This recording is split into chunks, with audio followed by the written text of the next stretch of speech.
Ladies and gentlemen, boys and girls from all over the world, my name is Brandon, aka Rags to Riches, and as always, ladies and gentlemen, I haven't the slightest clue in the world why you are here right now. It might be because you have nothing else better to do.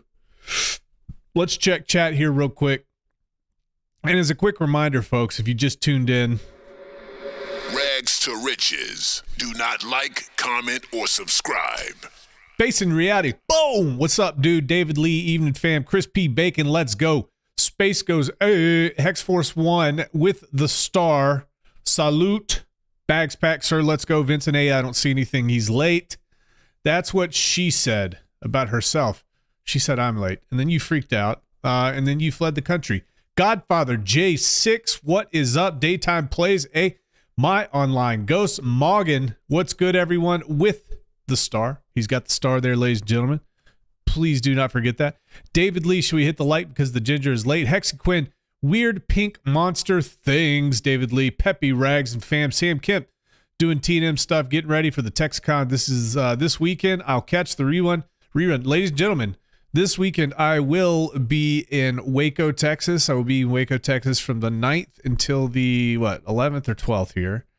9th until the, flying out late on the 11th.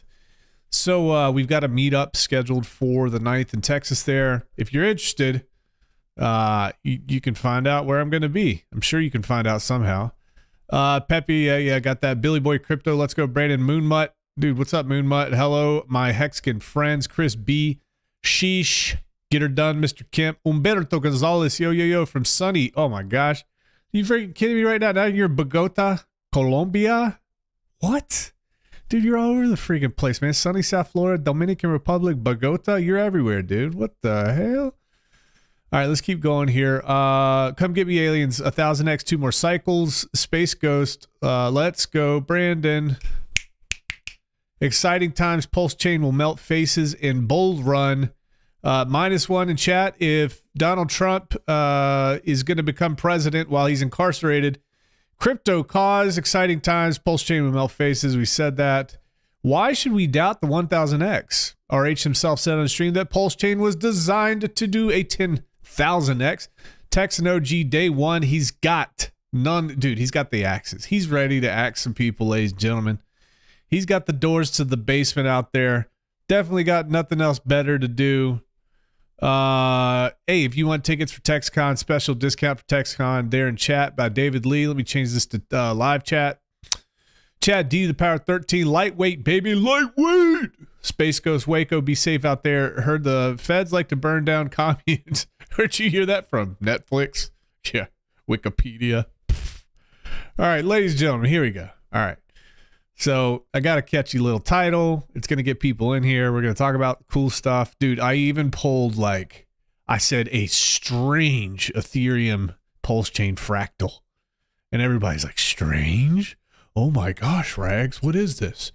First, let's kind of get into this. Let's check and see where the markets are. In order to do that, it's important for us to share this screen. And we will share this screen here. Breaking news, BLX. Okay, there it is. Boom. All right. Where are we right now? What is Bitcoin doing? Well, we're going to zoom way in. If you guys are new to this channel, I'll zoom way out real quick. I'll go on the weekly so you can kind of see what I've got going on here with this chart. This is our running chart that we like to mark. Each one of these green lines represents the Bitcoin halvenings. And then this is going to represent the potential halvening date, which I've got like April, May of 24. And then potential market cycle top, I've got August of 25. So we'll see there. So what we're going to do now, let's zoom in, let's figure it out, let's see what's happening here. And ladies and gentlemen, I'm here to tell you, it's looking pretty cool. Okay, it's looking pretty cool. This is certainly bullish market structure. When you zoom in and you see this sort of thing. When you see this up and to the right like that, that's a really, really good sign. That's bullish structure that you are going to see in the bull market. If we go to the weekly here, let's check and see where Bitcoin is. Well, as we can see right now, Bitcoin is well above the 50 and the 200 moving averages. We do have a tad bit of increasing volume as well.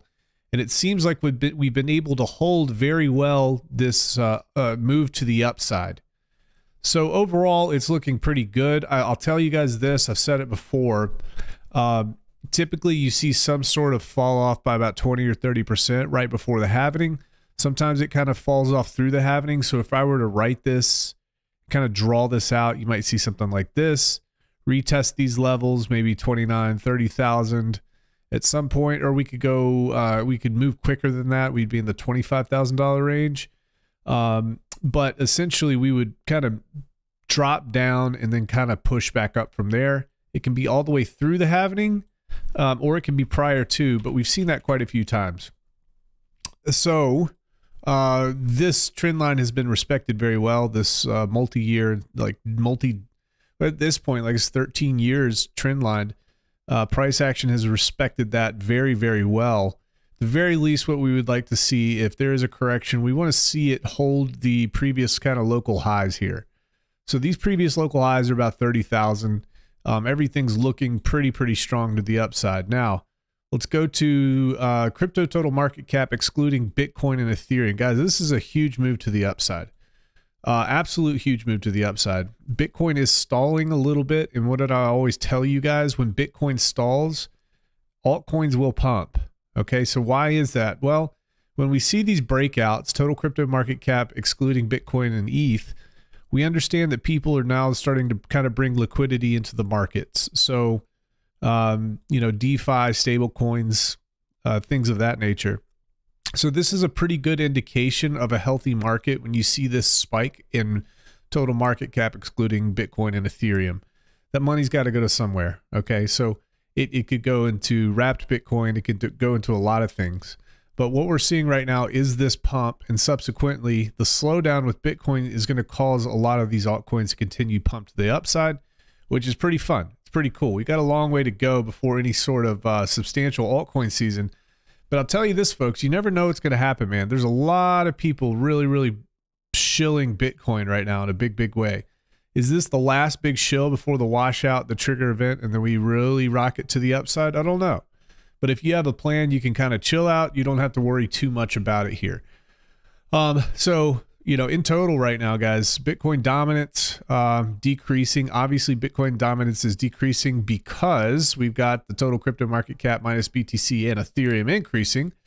So, what's going to happen here? Are we going to get another couple weekly candles down to this level before Bitcoin pushes up further? We don't know here. We don't know, but we're going to keep an eye on it for sure. Definitely keep an eye on it. I will say that in terms of volume, this is this volume node is decreasing for Bitcoin dominance. Let's see what happens here. All right, let's go to, I wanted to check this out. Sometimes I check these out here. This is interesting data. So this is Google Trends. So this is going to kind of show you, you can actually choose between YouTube search history, web search, image search, news search. But this is going to show you the searches over time, and this is the past 12 months for Bitcoin and Ethereum. So you notice really in the past, let's say August, September, October, November, the past 90 days, we've got this, we've got some search volume that's starting to spike up quite a bit. And more importantly, recently Ethereum has started to spike too. I want to see Ethereum spike because I think ultimately that's pretty good for Pulsechain. Just because that we have liquidity tied to each other, a lot of pairs back and forth across that bridge. So that's exciting. That's exciting to see this moving up. Now, you might say, well, Rags, why are you looking at this? Does this have any bearing on what's actually happening? Well, let's go to Bitcoin. Let's go to 5 years. Okay. And actually, let's go further. Let's go to 8 years. Okay, so what's interesting here, it's called the 2013 top in terms of search history. It called the 2017 top, right on the day. And then it also called the February 2021 top. Okay, so that's pretty interesting stuff here. And that's for Bitcoin. So who would have thought search, Google searches for Bitcoin are going to correlate to some sort of market cycle top. Very interesting here. So I would, we're going to keep an eye on this too. We can kind of see what people are doing, kind of pull back the curtains a little bit. Check it out. Check chat here. Win Moon, let's go. And we're going to get into the thumbnail. That's why a lot of you guys are here. We're going to get into that. And I'm going to give you some reasoning. This isn't just clickbait. I'm going to give you some reasoning. And I'm also going to give you some fractals that'll allow all this to play out too. And it's an Ethereum fractal. I went all the way back to the beginning of Ethereum to see how it behaved at the beginning. So we'll get into that in just a second. Crypto Lawyer says $20 million settlement is 99.9% win for Ripple. This is very interesting here. So John E. Deaton, now this is, I want to give you, so he's a prominent cryptocurrency attorney. Okay. John Deaton, he's offered insights into the SEC Ripple lawsuit quite a bit. He's represented quite a few people.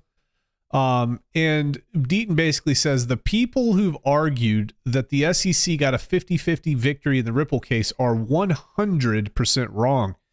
It was more like 90-10 in Ripple's favor. If Ripple ends up paying $20 million or less, it's a 99.9% legal victory. Okay, that's pretty interesting here. Okay, so I want to point out that that's interesting because Ripple has got their butt whooped so many times. And if you guys didn't check out the news this weekend, there was a judge that basically said, "Hey, listen, you can't charge disgorgement penalties to XRP if you can't prove that no investors were harmed in the investment of Ripple. So you can't go out and ask for $20 million from Ripple to make all this go away if there were no investors harmed." So that's the context for this statement by Johnny Deaton. So, and I think was this by Judge Torres? I don't know. Don't know if it's by Judge Torres or not. I could dig further into that, but check it out. Just do a quick Google search and just Ripple disgorgement. You'll be able to kind of see all that. It's pretty cool. This is interesting. So we've had a bunch of people who are part of the SEC come out publicly and bash Gary Gensler and bash his decision making and really come down hard on the way that he's approaching the cryptocurrency industry. We've seen that quite a bit. So this article is no different. So we've seen it with Hester Pierce, the godmother of cryptocurrency, who's also part of the SEC. Now we're seeing it from Mark Uyeda. So the headline here is SEC Commissioner Mark Uyeda calls for regulatory rules on crypto. The U.S. Securities and Exchange Commission has tried regulating the crypto space through enforcement actions in 3 years. Instead of what? Okay, instead of enforcement, they could have done it by collaboration. They could have gotten together with all the people in the industry and said, hey, what's fair right now? But they're not really doing that. The SEC, actually, this is during the Friedstad Memorial Lecture in London. Uyeda, who is the agency's commissioner, expressed his opinion of this short-sighted approach by Gary Gensler. Okay, so the SEC commissioner suggested that the agency should have established clear guidelines regarding acceptable and unacceptable behavior in the cryptocurrency industry. This would have given investors the necessary clarity to navigate the emerging industry. So we still don't even have that, okay?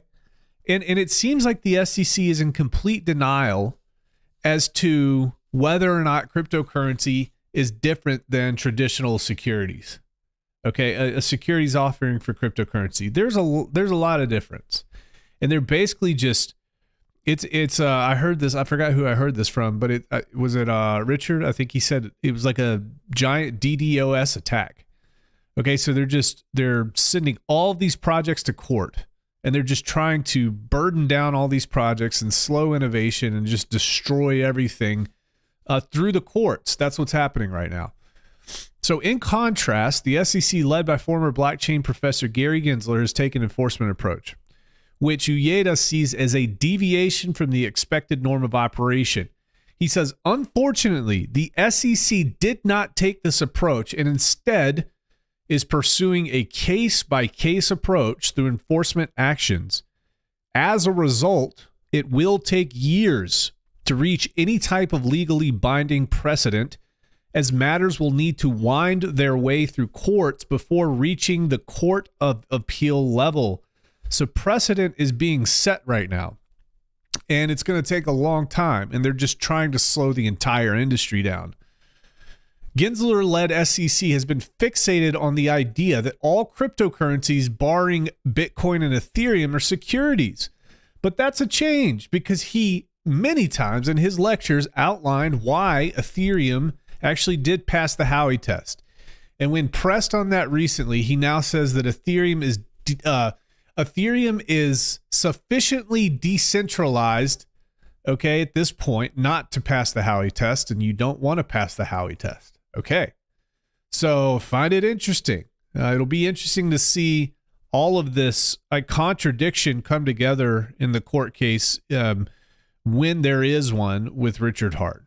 When and if, I guess, technically. So, according to the June 8th post, the SEC listed 67 top crypto brands as asset securities. In the list were Solana, Binance Coin, Cardano, Matic, Filecoin, and several others. Over the months, the top government regulator has maintained its position on these digital assets being securities. Guys, we're going to keep moving here. Let's keep moving. We already kind of talked about Bitcoin, and this is an interesting article about it. A significant shift in Bitcoin holder sentiment provides a backdrop to BTC price action, clinging to its highest levels in 18 months. And a lot of this isn't open interest. This is legit demand on the market here. I will say that there are a whole lot of landmines that are out there on the horizon that could really nuke things in the short term, but it's not like I'm not expecting that to happen with Bitcoin. I think that this is all fine and dandy right now, and we're moving to the upside. I think that we will see a final correction, significant correction, probably right around the halvening. And that's just based on historical perspective there. Bitcoin begins the second week of November, still holding strong near 18-month highs. The largest cryptocurrency has fought off all sell pressure to seal another impressive weekly close. In what analysis is increasingly describing as a change in sentiment, Bitcoin and altcoins are refusing to retrace gains that first kicked over a month ago. Now, I want to kind of show you guys this. This is kind of cool. What am I going to do? CryptoCompare. All right, let's go.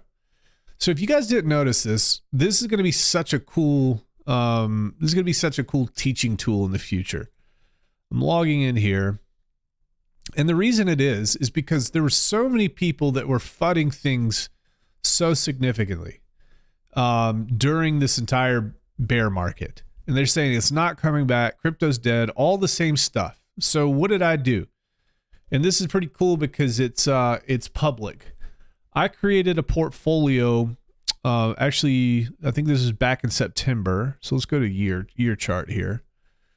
Yeah, so I created this portfolio. I'm sorry, August 27th. And essentially we put, at this point, what's my cost basis here? Acquisition cost, $8,991.26. And we want to appeal to everybody. Next bear market, I'm going to be able to pull this up and be like, look what you could have done if you stopped bitching and complaining. So we had Hex, put $1,000 into Hex, $1,000 XRP, Ethereum, Cardano, Doge, Chainlink, Polkadot, Solana, Bitcoin. All the ones that everybody knows. I would have put Pulsechain, Pulsex, and all that in there, but they don't have that loaded into their database on this website yet. And obviously it would have been significantly more if I had. But the point here is, since the very beginning of September, we're up $3,000. Okay. So it's a 38% on your money, almost 40%. Acquisition costs $8,991.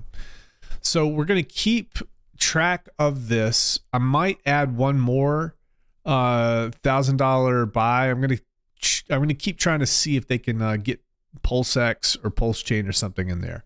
That's going to equal about $10,000 worth. We're going to see where $10,000 takes us. We'll check it out. Okay. I don't know where it's going to take us, but we will check it out here. And if you want to check that portfolio out, you can go to CryptoCompare and then look up dollarriot.com. Dollarriot.com, which will, this is pretty neat too. I'm going to go to, if you guys didn't know, I created a newsletter. I had neglected it for probably about a month and a half or 2 months.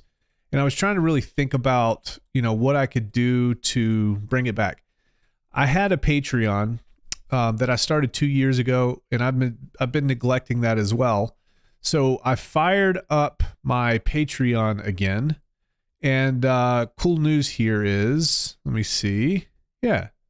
So we fired this up last week. Our Patreon, we had a really, really productive call on Sunday. We had a call on Wednesday as well. I've got a very special guest this Wednesday that's going to talk about liquidity providing with our group.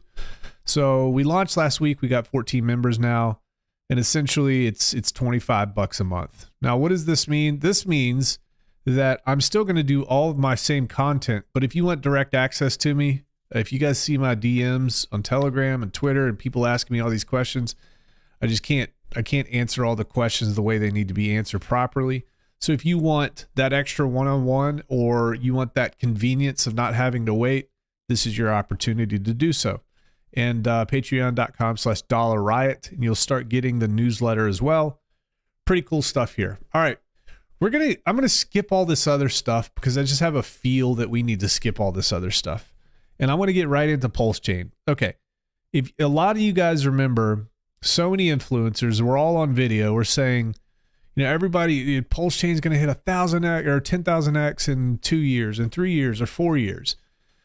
I forgot what exactly my prediction was. I believe my prediction was 10 cents, and I think I said 2 to 4 years, which would put it not at a 10,000x, I don't think, but that was my idea. Certainly this was before all the SEC stuff, this and that. So I want to make a case for why Pulsechain could possibly, potentially, not financial advice. Guys, remember this. Rags to riches. Do not like, comment, or subscribe. And why do you not like, comment, and subscribe? Because I barely graduated high school. There's no earthly reason why you should be listening to anything that I say whatsoever. So there's some differences between when Ethereum launched, and there's differences between when Pulsechain launched. Major differences that we really need to make sure that we go over. How does Pulsechain differ from Ethereum when it launched? The first thing, Pulsechain promises better scalability compared to Ethereum at its inception. Now, what do we mean by that? Kind of think back in Ethereum. Ethereum was trying to be that second generation smart contract. They were trying to improve upon Bitcoin and make these smart contracts programmable. Bitcoin didn't have that. So you had Ethereum, you had Cardano come out of the gates, and they're trying to solve those problems. So they're trying to solve those problems in real time. What advantage do we have now? All of the work that's been done since Ethereum and Cardano launched, all that work has been studied and improved upon different iterations all the way up until this point. So we're starting way ahead as compared to Ethereum at that time. So if we focus on higher throughput, if we focus on more decentralization, and if we have the marketing of lower fees, then that's going to be a huge, huge benefit, a huge, huge marketing tool for Pulsechain over where Ethereum sat at the beginning. Okay, that's very, very important to understand. The next thing that's very important to understand, and guys, this is not going to come to fruition until we really get into the bull market. And these Ethereum people, they are going to be bitching, moaning, and complaining about how horrible gas fees are. It's going to be a real pain. We are going to have the opportunity. Richard, thank God he's getting vocal right now. He's going to have the opportunity to sell the fact that Pulsechain has fees that are so cheap. All right. A fork of Ethereum that is better in many, many ways with a better community It's actually, I mean, you look at some of the TVL that's locked up in some of these smaller chains, we're right there with everybody else too. You get copies of your tokens, copies of the front ends. Developers can just come do a little bit of work and turn the front end on. So I would say that at the time of Ethereum's launch, it was pioneering smart contract functionality. And the concept of decentralized applications, those were still in their infancy. Over time, Ethereum has experienced congestion issues due to its limited capacity to scale. They're trying to solve this problem by creating layer 2 solutions to kind of take the transaction layer and not clog up the primary. We're going to see if that works. It's not really solving the problem. The real solution to this problem may not come for 5 years or more. That's the truth. Pulsechain is a solution right now for these people to be able to have the great user experience. Advancements in blockchain technology is important too. Since Ethereum's launch, there have been significant research and development in blockchain technology. Pulsechain can leverage these advancements to build a more robust and feature-rich platform from the outset. And that gives us an edge in terms of performance and security. People don't want to feel like they're back in 2015, 2016, 2017 with Binance, where you press send or you press buy and you don't get your tokens for 12 hours because the network's so jacked up, okay? They don't want that. They don't want that feeling. So Pulsechain can actually solve that feeling as well. This is, and I've talked about the infrastructure part as well. Guys, the infrastructure is built out so much better. So many smart people involved right now. DeFi is really doing some cool things. Cool things to cut out middlemen, okay? Or at least improve upon what traditional finance offers. Actually well exceed in terms of trust, mind you. So advancements in blockchain technology.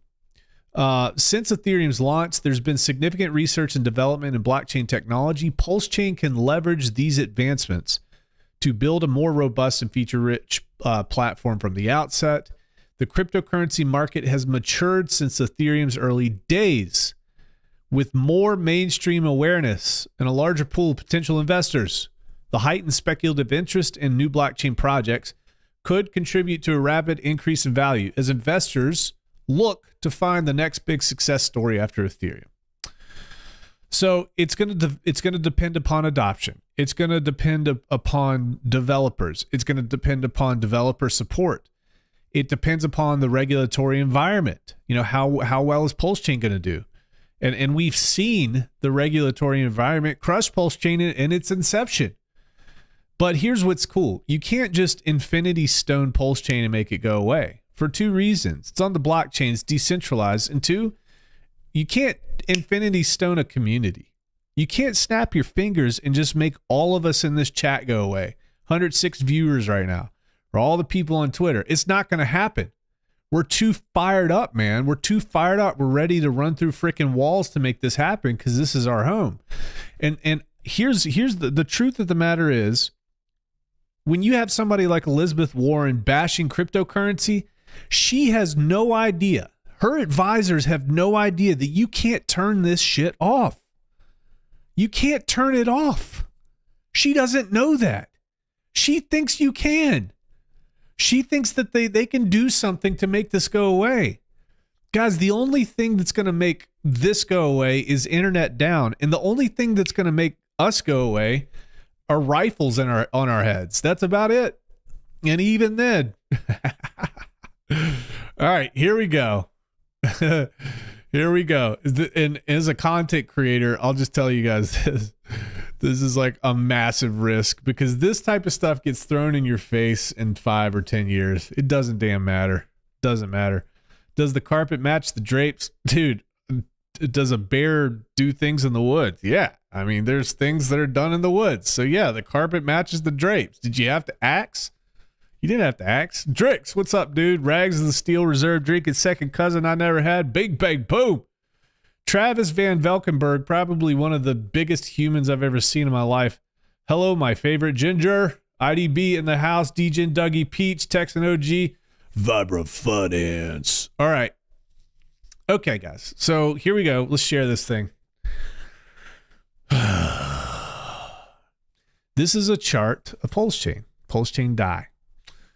Okay. I want you guys, let's do a little thought experiment here. Let's say that the SEC hadn't gotten involved. This is what the chart would look like. All right. We had the sell-off, and what I'm going to guess, what was this, 100 some days? 73 days. I'd actually done a stream prior to, and I said, 60 to 120 days, you're going to see that sell-off. The sellers are going to bounce. It's probably going to hit right around that sack rate for the highest sacrificers with the 2.5x that got all those bonus tokens. They'll sell off till they're not profitable anymore. And then we're going to move on up. So guys, guess what? What were we doing? Before the SEC FUD, we were moving up. We were doing pretty well. Okay, what happens? I'll tell you what happens. We fell off. All right, cool. We fell off. There's SEC. You see the SEC? What that essentially did, it made us start all over, because what the SEC FUD did was identify all those other people that were strong enough not to sell here. And they were like, okay, we're at the bottom. Okay, we're moving up. Cool. But then the SEC FUD broke those people in half, and then they said they couldn't do it anymore. They said, all right, I'm out. I'm getting out. Can't do it. So it fell off. It was a reset in my mind. That's kind of how I view this chart. The SEC FUD was a reset. If you go back to XRP, and I think XRP got nailed on December 22nd of 2020, if I'm not mistaken, the same thing happened. Ripple was doing okay in terms of their chart. The SEC FUD comes, everybody shorts the hell out of XRP. It tanks, finds a bottom, and it starts moving back up. It actually moved back up through 2021. Not as much as it could have. It was leading the market at the time. It was doing pretty well. So here we are. Here is our new launch, folks. Okay, here's the SEC FUD on the left. Here is our brand new launch. Who's blowing my daggone phone up? All right. So we're going to take a look at this new launch. We had the sell-off. Okay, we found the bottom, and now what's happening? The exact same thing that happened before. We're moving on up. I'm going to tell you right now, guys, this right here, you see this? See that parabola shape? That is extremely bullish structure. You typically see that in bull markets over and over and over. It's like riding the wave, okay? Riding the wave up. That's good stuff here. You want to see a lot of that sort of thing. You don't want to see a lot of this. This is the rollover stuff. Come up and roll over. You don't want to see that. You don't want to see the rainbow shape. You want to see that daggone, you want to see that ramp. You want to see that parabola here. So this is good. Okay, so we went up. We made a nice little top. We had a doji indicating reversal. It reversed pretty well. We retraced about, 50% in terms of a fib retracement. We were pretty much where we're supposed to be. Now it's bouncing back up. We could do this for a while, chop a little while, and keep going. The question is, if we were to go 1,000x on Pulsechain from this point, what would that look like? So Rags went back in time. Okay. I'm going to show you the Ethereum chart first. Yeah, I'll show you Ethereum. And then I'm going to show you what this would look like, hypothetically, if we can get there. Actually, you know what? Let me go here real quick. Sorry, guys. We'll go to what pair do I want?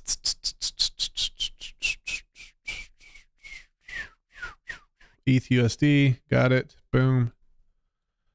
Okay. So we're going to go way back in time. All right, and I'm going to show you my reasoning through this so you guys understand that I'm not just trying to pull this out of my butt. I'm pulling it out of my butt. But there is at least some logic behind this. So just bear with me here, okay? Here's what we're looking at. This is the chart of Ethereum at the beginning. Now, I got really curious. I went back to Monday, October 5th of 2015. And I said, you know what? I wonder what the market was looking like back at that time. What was the market looking like? Well, we're going to check this out. Let's go back to October 5th of 2015 and let's see what the market looks like here. So we're going to go to my chart. We'll go way back, way back here. This is my running chart, guys. Sorry, the green lines are the happenings.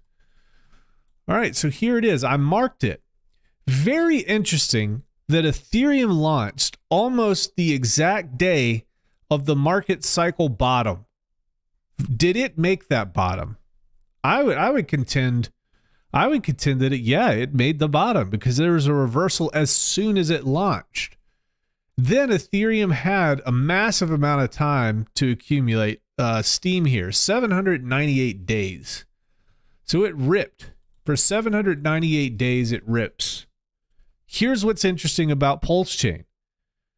That was a very, very long bull run. That was a multi-year, starting in 2015 and ending in 2017. Almost 2018. That was a rip, folks. Okay, 2.5 years. So here's what I got to say about this. We have the biggest correction in cryptocurrency history because the inflation bubble of all inflation bubbles popped. Okay, cryptocurrency got absolutely wrecked. We've been in a brutal bear market. It's been brutal. Okay. I'm going to compare that to what we have going on here. And I'm going to assume, okay, we're going to kind of jump out on a limb here and do some moon stuff, but it's fun, right? That's where we're at right now. Let's have some fun. You guys freaking deserve it. You slaved away during this bear market. You got beat up. Let's have a little fun here. Let's say that our bull run coming up is going to last 2 years. What I'm going to do is take this fractal of Ethereum. So I'll kind of show you what we're doing here. This is a cool little tool that a lot of people don't know about. It's called the bars pattern. And I used this a lot last cycle. So you can measure to that top and you can create a fractal. Look at that. Isn't that neat? So now we have a fractal of that entire run up. Now, if we were to match in terms of time frame, we're as honest as possible. And in terms of where the bottom was, and remember, guys, I told you that I think that we reset as soon as the SEC came out with all those charges. I feel like we reset. Okay. So from that reset point, because it's really not fair after that, we overlay the Ethereum fractal to Pulsechain, and we find something very interesting here. We only have about 100, we have like 100 days worth of data right now. But if you were to line that up with the exact bottom of Ethereum after we reset, we are actually ahead of Ethereum right now. We're ahead of Ethereum right now in terms of where Ethereum was at the exact same time. Okay, there's a lot of stretches here. I can take a lot of heat for this. I get that. I'm going to keep this on here because I'm very interested to see what happens. Now, what's the road to a 1000x look like? Here's what the road to 1000x looks like for Pulsechain. Okay? We're going to do a little bit of math here. So we've got 691 days from now. There could be a potential top. We'll go back to the Bitcoin, the BLX here. All right? 691 days. If we go 691 days out, what's very, very, very, very interesting is almost on the dot is where I'm estimating, and I've estimated this for months and months. It's almost on the dot of where the Bitcoin market cycle top will occur in 2025.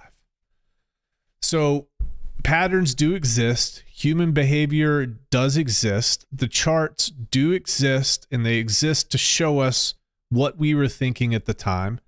They show us, traces of macroeconomics. They show us traces of human behavior and human psychology. But what's interesting is how close we are from this point to the market cycle top, and also taking a look at this chart from that point to the market cycle top. This would be almost to the day where we would see a market cycle top at the very end here from where we are right now. So pretty interesting. If you wanted to know what 1000x looks like, and if we looked at Ethereum, this could be what it looks like. Now, here's what's even crazier. Here's what's crazier. Okay. The crazier thing is the road to 1000x for Pulsechain could actually be much, much sooner. Bruh. Okay, much sooner. Now, why do I say that? I say that for all the reasons that I just talked about when I laid out my logic for you guys. The market is much more mature right now. There's going to be massive pain for Ethereum users that they don't even know is coming yet. All these NFT users and this and that, they're going to have to spend hundreds of dollars to do basic transactions when they could come over to Pulsechain and do this for pennies. Okay, and it's going to be a better user experience. It's going to be better throughput. It's going to be much stronger community. Okay, there is no layer one community out there except for Pulsechain. Like, we're a community that is Pulsechain. This is our land. This is our nation. This is what we do. We defend it. Okay, we put up walls and borders. Sure, we need to. Okay, because we believe in walls and borders. We're not communists, Marxists, and socialists. -1 in chat if you're not a communist, Marxist, or socialist. So guys, I think that for all the reasons that I stated before, built out infrastructure, we're not having to go through the growing pains of understanding smart contracts. Guys, there's more money at the table right now. More money at the table too. More speculation, more cash ready to be deployed. All of the centralized exchanges got murdered during the bear market. Where are people going to go to look for yield? They're going to look for yield in places like what we have here. Also, from a regulatory standpoint, they keep getting punched in the mouth. They keep getting punched in the mouth, ladies and gentlemen. So there's a lot of reasons why I think, and again, this is Rags going out on a limb, because this will be held against me in 5 years if it doesn't come to fruition. Promise. And there's my caveat, so I can clip myself saying that too. When they're going to keep that part out. It is what it is. But it's fun. It's fun to talk about. It's fun to think about. For the same time frame, it seems like we're at least on par or slightly ahead of Ethereum. If we're pressing the reset button at the bottom after the SEC FUD. That's what I'm talking about here, ladies and gentlemen. Now, do I think it will at some point? Absolutely. I think Pulsechain does 1000x. There's things that have to happen. Okay, the community doesn't seem to be waning anymore. We're starting to get more galvanized. I think some of the builders are starting to get along together. Guys, we're going through the growing pains. Layer 2 people trying to live in a layer 1 world. It's difficult. There's a transition period, but here we are transitioning into this whole new world. Don't you dare close your eyes. And his All right. name is John C.